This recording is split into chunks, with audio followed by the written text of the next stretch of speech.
Well, morning guys, it's quite nice, very pleasant morning. I think I see some figwork there. I'll pan around to that in a minute.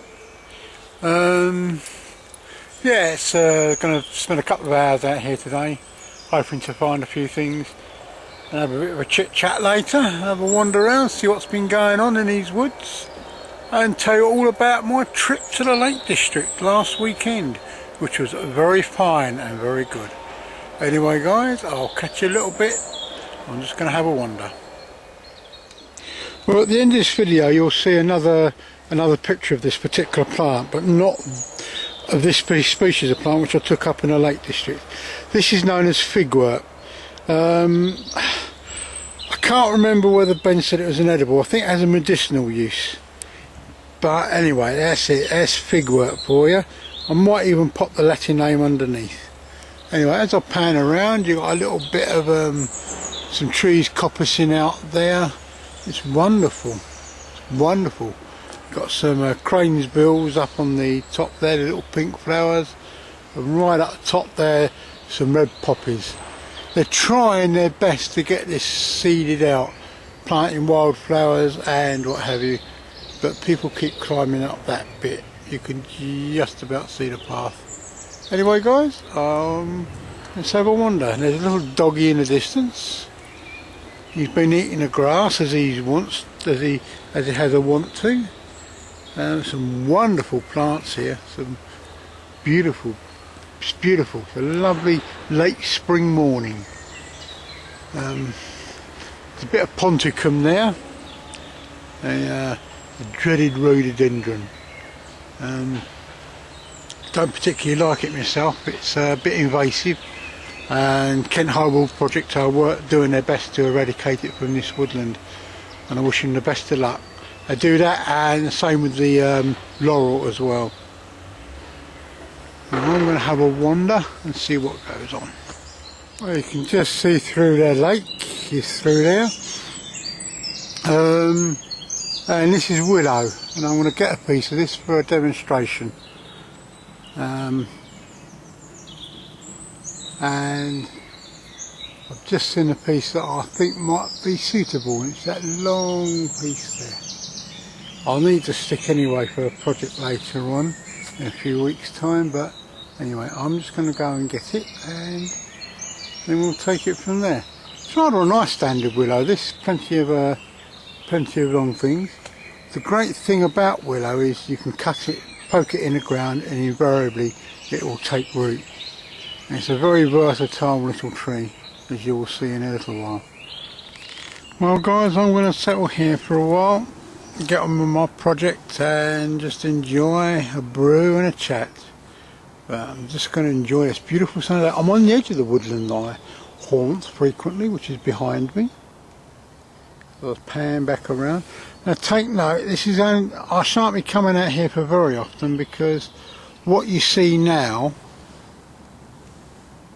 is going to be built upon. Sad, I know. People need somewhere to live. I do believe there are other places they could have chosen, but they're going to build on here. As far as I know, I mean, I've seen maps going back to about 1790, and this field was the same shape then. You have woodland over there. You got woodland behind me. Right, in the distance, that there is Crowhurst Hill. It's got the evidence of a Neolithic settlement upon it, and I don't know whether the camera's picking this up, but you can see two transmission towers where we can get our TV from, though we get ours by cable now, so they'll soon be a thing of the past, I should think, apart from using it for mobile telephones and what have you.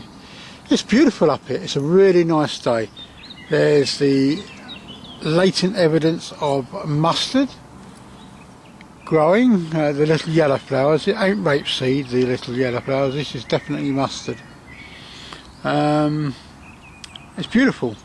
As I pan round, you can see the white umbels of a elder.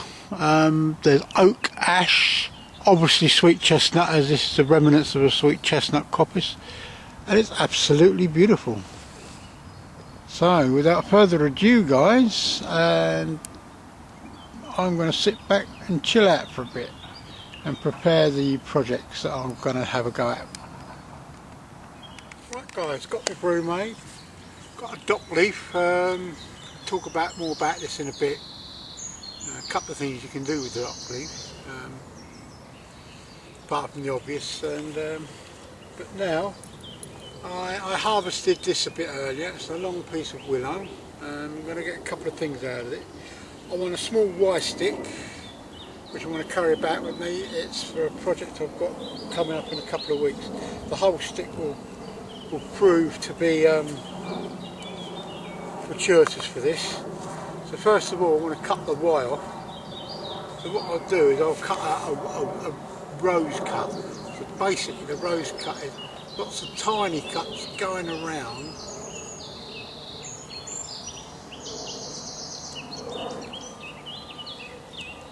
So it's great for when you're doing a thin stick like this.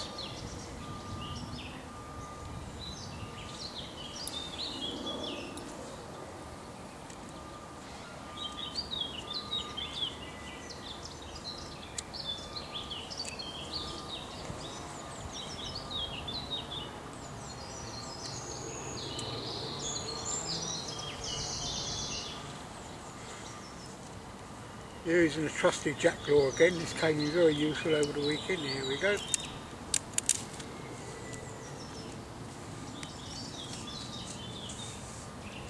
Twist. That's why it's called a rose cut really. You got a lovely rose look upon it. Going to do the same on here, about there I think. I cut this down.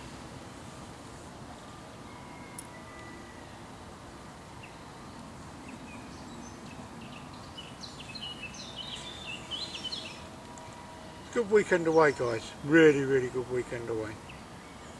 Sorry little doggy, just bumped in one of the nose. I want that bit because I'm going to show you what I'm going to want to get off of this. Willow is a very useful tree actually. I've used it for making feather sticks with.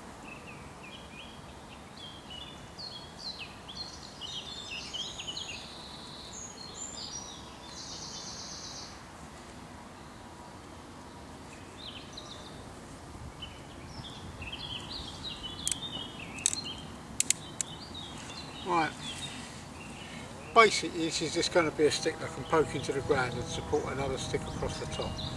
Essentially a welding stick, but what I want to use it for is I'm going to start doing a bit more cooking out in the woods. Now the dry weather's here, there's less of a struggle getting a fire going. I want to do bannock, I want to do a proper type of bush. I keep seeing people doing bushcraft breakfast, but the thing is basically doing a fry up outside. My take on a bushcraft breakfast is totally different. It's using minimal cooking equipment, if any at all, maybe just a stick, but more on that later. So basically what you can get from this piece of wood here is cordage. And the best way of demonstrating it is you scrape the bark off, but you don't scrape right down to the wood, you just scrape the top layer of bark off. So you're doing this all the time. Now I brought out my carving kit because I want to use my my little pick knife for splitting this bark.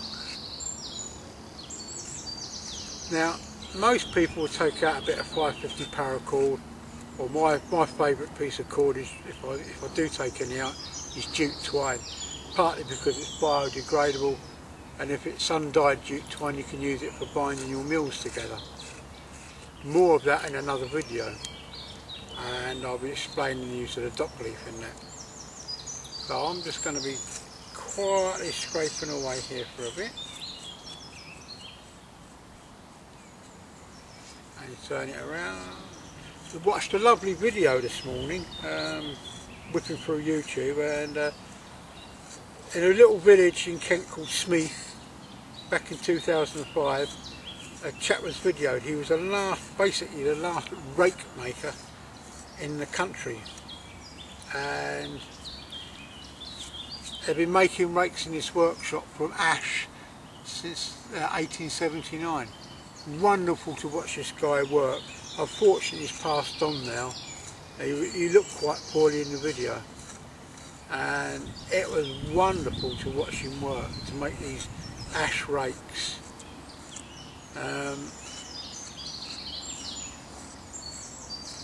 I suppose if I could live my life over again, that's what I would be doing. I'd be doing green woodwork.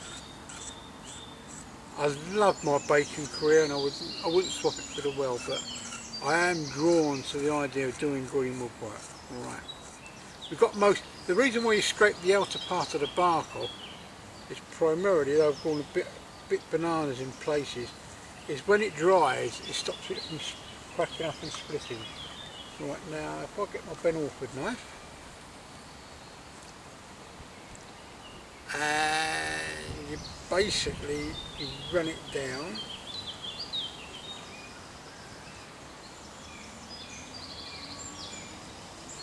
being able to make cordage I think is a very, very good skill. There's a number of things you can make cordage from. The two most popular being willow and nettle. Nettle makes a really, really strong cordage, but basically you've got to process it a bit first. You've got to peel it, let it dry out, and you can spin it up. Nettle was actually used to make cloth at one time, very similar to the way linen is. Right, there we go.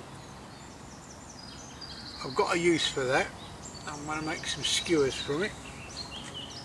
There you go guys, that's going to be potential cordage. There's a few knotty bits to come out, and basically you just split it out like so.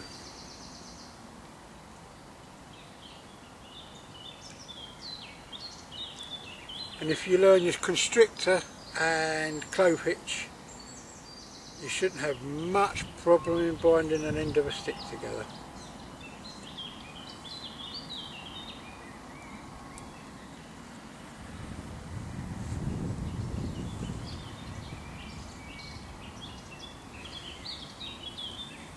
This can dry out, and all you've got to do when you want to reuse it is to drop it in a little pannikin of water, and it'll reconstitute itself.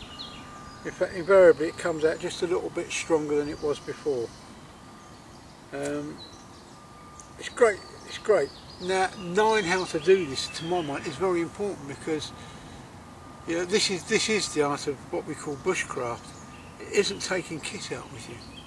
Having said that, I did buy a new piece of kit the other day. It's the Van Gogh cook set, and I got that primarily because I could nest the cans and make an oven. As I said, I want to get into more outdoors cooking, and the only way I'm going to be able to do that is to have certain bits of equipment nearby ready. But anyway, I'm getting myself some nice bits of cordage here that I can wrap up. You can boil this up in a lye. Get some white ash and water, chuck the ash in the water, bring it up to the boil, and boil this up in it. I've got a whole bag of this indoors, which I made a couple of years back, and basically it makes wonderful string. It takes a bit of processing like anything. You've got to hang it up to dry, but it's sitting in a bag and it's ready to use. But I thought I would show you how to do this today.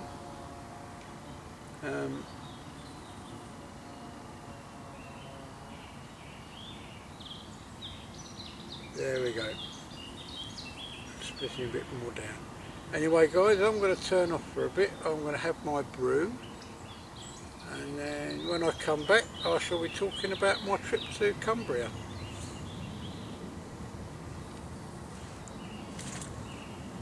Watch the dog in chasing flies.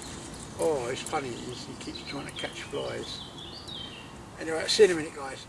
Well guys, there's my Y-shaped stick. It's fit in my backpack. There's a few skewers. These will dry out and then I shall point them off. And I've yet to process this stick, but this stick will be for pedassing. Hopefully I'm going to split it, I'm going to peel it, and then I'm going to split it down to about there. Hopefully. Takes a bit of doing the splitting, so I hope I can split it out okay. But anyway guys, as I say, arrived in a Lake District last Friday, and it was okay. The weather was cloudy, hadn't come on to rain as yet, and got picked up, went to Cuckoo Brow Inn, had a pint or two, and then we proceeded from there to the place called the Nobles, which is the current site that we're using. The landowner has thinned out the Tarn site, so Ben's a little bit saddened by it, but it's the landowner's land and he gets money for the trees. So we didn't camp there this time, which is a shame. So Friday night we had oxtail soup and the introductory talk. People that had never been on this sort of course before, that didn't have any fixed bladed knives, were given a complimentary knife, which they get to take with them. It's not an expensive knife. It's at the moment he's using Halterfors, which are not bad knives. And we all proceeded to put our camps up. About 1 o'clock in the morning, the rain came. It's a lovely sound, the rain upon the tarp. And it rained all night. I managed to keep relatively dry. I had to readjust the tarp slightly just to pull the side out because the rain was pocketing in, and if I'd have got up it would have been about shoo, and I'd have got wet feet. But other than that, okay. So Saturday morning we're all breakfasted and caffeinated by about 10 o'clock. So by 9 o'clock when we went out for a 5-hour forage, and that was pucker, really good. We got ourselves some I'll be back in a minute guys, just got to go and do something.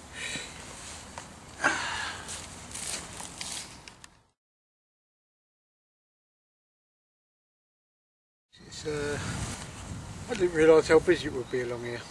Anyway, as I say, we went on for a 5-hour forage and it was great. We gathered bramsons, nettle tops, ramson flowers, cardamom pretenses or lady smock or cuckoo flower, whichever name you prefer. Let's see, what else did we get? We've got watercress that grows wild up there. And what else? Nettle tops. Bistorp, which we made a ledge pudding with. And I'm going to experiment with that using, rather than Bistorp, because Bistorp doesn't grow in the south of England, I'm going to try using spinach leaves. I won't mind making a dock pudding, see how it comes out. We go with navel wort, which grows in the west of England, not in the east. It grows like really damp environments. And what else did we get? We filled up a couple of jars with beech leaves and with spruce needles to make beech leaf noyau, which we'll be drinking in the autumn, and also spruce needle gin, which is absolutely fantastic. Both blows your head off. The main part of the weekend was actually cooking. On the Saturday we had lobster, plaice, crab, a fish bisque, a beautiful soup that they make, because basically what we do, with the shells and that we have from the lobster and the crab and the langoustines and what have you, we chuck into a big pot, boil them up with some vegetables, cream and what have you. We had that. We have deep fried seaweeds. All the seaweed was deep fried except for the carrageen, which was to make the panna cotta with, which is like a blancmange. It's a posh name for a blancmange as far as I know.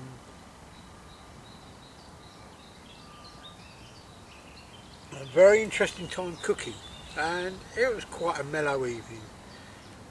Basically we just mellowed out. Come the evening, someone brought some homemade brews with them, whiskey, strawberry whiskey, something else which I can't remember the name of. Ben had supplied some Damson gin and some Beech Leaf Noyal from last year, and it all slipped down rather beautifully. So, Sunday on the foraging course is always the same. It's a BBC breakfast, which is bacon, bannock and coffee. It's about the only time I ever drink coffee, and it's cowboy coffee, so it's brewed on the fire. Put your coffee grounds in, billy can full of water, coffee grounds until a mouse can run on it, or coffee on the top till a mouse can run on it. You put it on the fire, bring it up to the boil, take it off, bang the side, so settle the grounds and you drink it. It's really nice. It's quite a nice way of producing coffee. And as I say, it's normally the only time I ever drink the stuff. I'm not a lover of instant coffee. I find it quite insipid and goes through me like a dose of salts. So it's a BBC breakfast. We made bannock. I'll be doing a video on bannock making. I haven't done one for a while. As I said earlier, there's a bit more coming up on cooking outdoors. And then as the day went on, we delved into the fish again. We had mussels and we had panast, or we had trout, which you can cook it any way you do. I did mine in a small oven. I made a small oven up using 2 bowls. A lot of people panast it, which is the sort of traditional way of doing it. Some people steam cooked it. They got a fire going, which was F-hot, and basically you put moss on it, chuck your trout on the top, moss over the top, but the fire has to be very, very, very hot, and it basically just steams through the moss. And that's the day when we had the duck pudding as well. And what else did we have?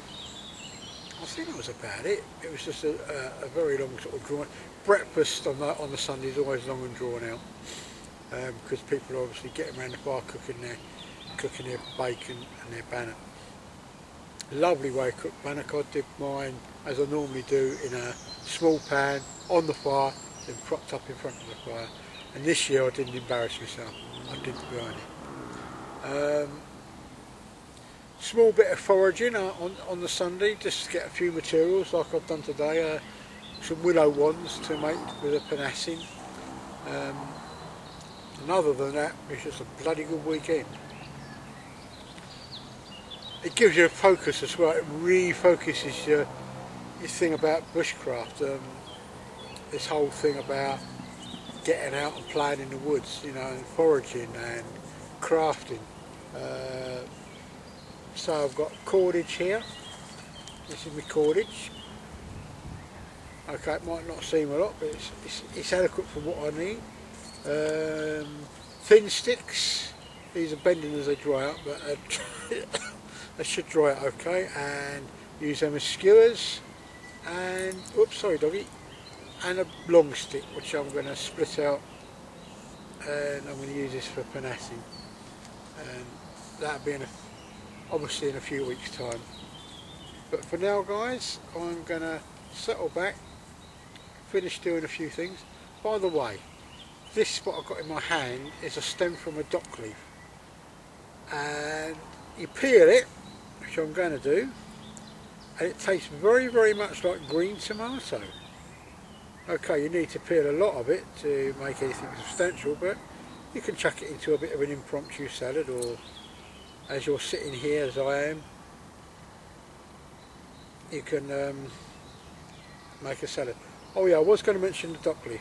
We made some parcels out of sea bass and mackerel, and basically up there you don't get any burdock, and all you're left with, the largest leaf they have up there is dock leaves. So you grab a couple of those, a little bit of the old willow cordage, make some parcels up and pop them on the fire. Cooks the fish up rather nicely. As I say, there's not a lot of need for cooking pots really. You can just sit there and cook away nicely with what's around you. And there we go. Got it.